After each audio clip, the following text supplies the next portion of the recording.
Enyi Waislamu, mcheni Mwenyezi Mungu kweli wa kumcha kwake, hakikisheni hamfi isipokuwa ni Waislamu. Ya mwisho labda kwa mfano ukiambiwa nasaha yako ya mwisho kama binti ni ipi? Swali gumu kadra aliouliza. Mimi vile vile na mabinti kama wewe, na kutoa nasaha kwa mabinti wa Kiislamu, la kwanza kabisa ni nasaha ambazo tumefundishwa na Mtume sallallahu alaihi wasallam, kumcha Mwenyezi Mungu Subhanahu wa Ta'ala. Kwa hiyo nasaha yangu ni mabinti wahakikishe kwamba wanamcha Mwenyezi Mungu Subhanahu wa Ta'ala.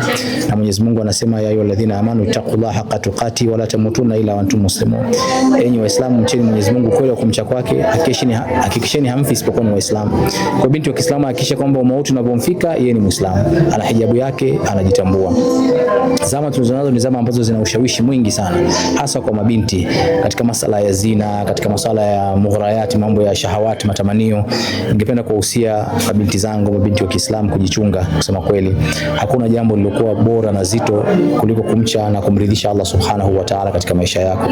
Maisha yetu yote sisi yanamilikiwa na Mwenyezi Mungu Subhanahu wa Ta'ala, na Mwenyezi Mungu Subhanahu wa Ta'ala anampenda kijana anayejichunga, na anampenda kijana ambaye makuzi yake yote yanakuwa kwa ajili ya kumcha Mwenyezi Mungu Subhanahu wa Ta'ala.